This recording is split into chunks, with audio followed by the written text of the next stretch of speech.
Just wanted to show you some stuff about normalizing the crate.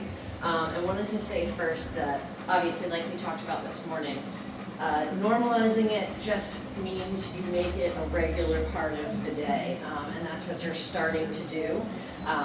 But maybe because it's been such a big shock for him, just putting him in there at night, since he's never been in there in your house, we also need to build in those crate times during the day.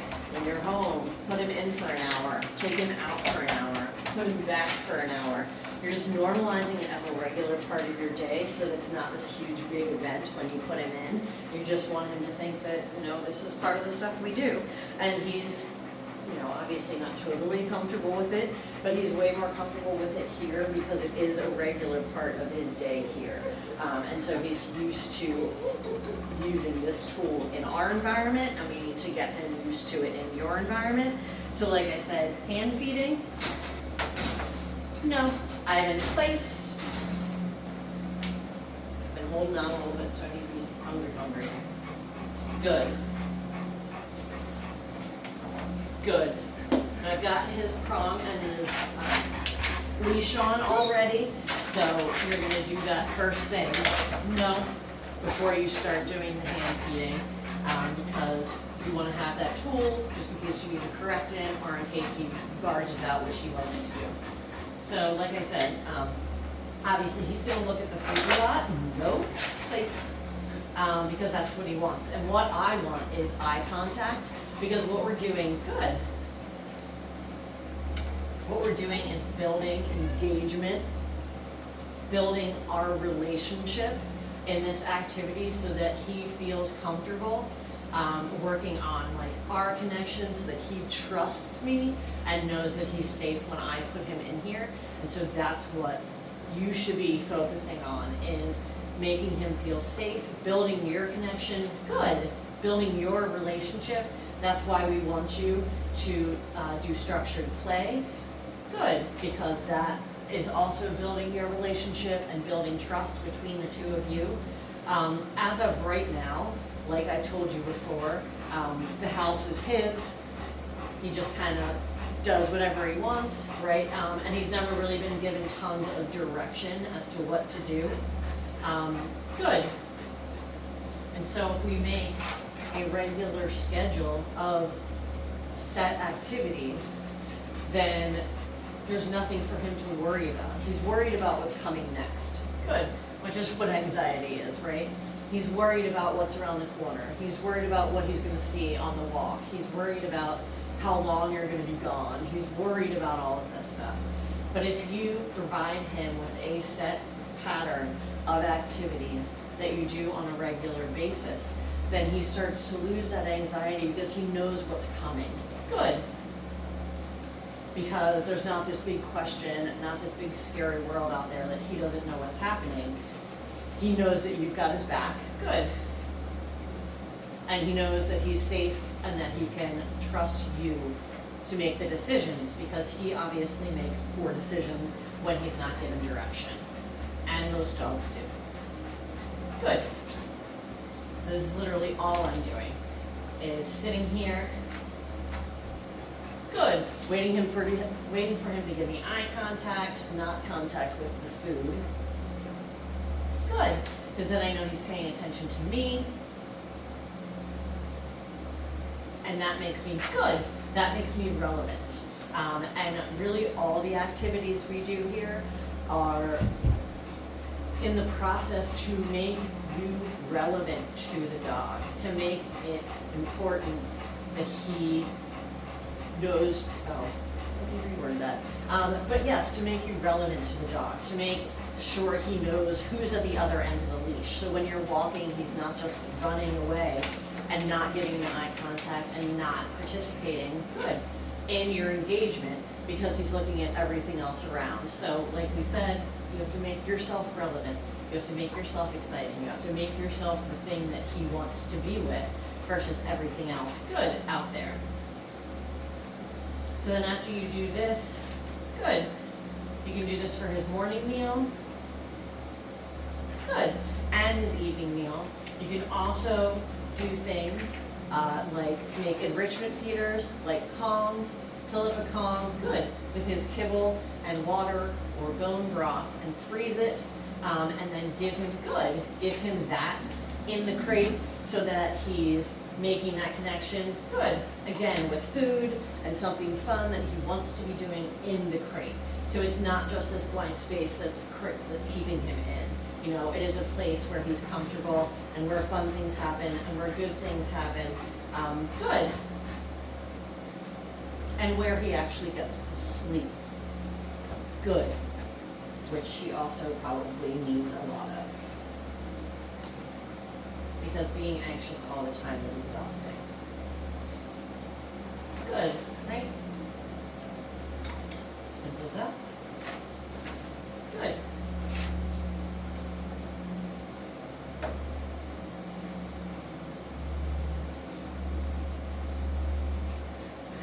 Good.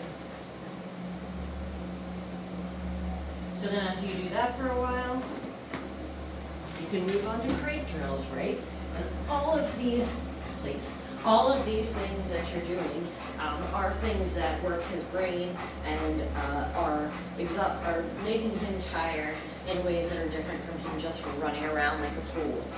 Because he's focused on me and he's paying attention to me, good.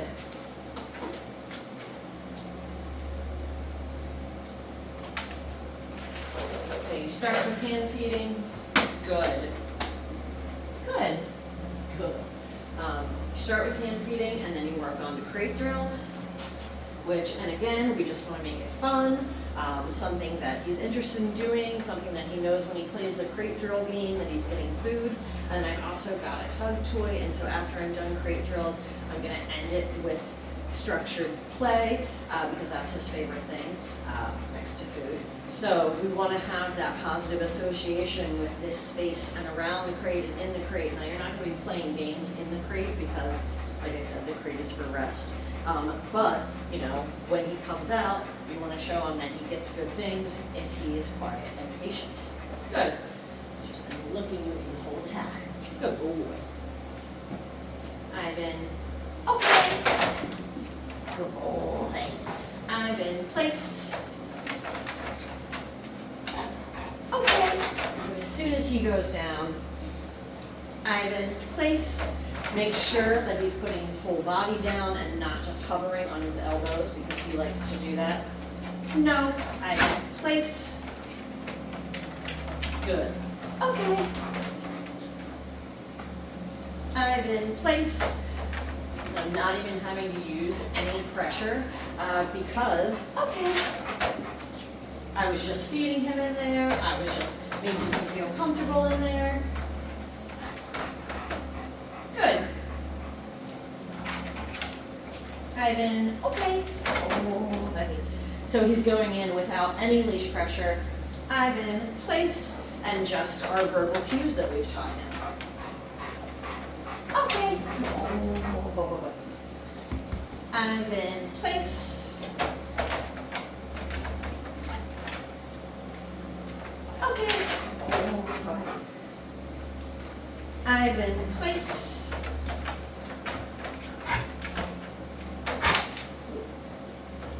Bud. And you can even release him to play and then put him back and do short tug games, right? Because tug shouldn't be long anyway because it's an exhausting activity. Ivan, okay. There's your little tug. Ivan, out. Ivan, place. Good. No, place. He's up on his elbows. Good. So you're giving him all these positive associations, the food, Ivan, okay. So now he knows when he goes in the crate that sometimes when he comes out, he gets to tug. Go ahead. Ivan, out. No, Ivan, out. Good. Place. Good. See, I'm not even holding the leash anymore. He's going in willingly because we've made a game of this. Ivan, okay.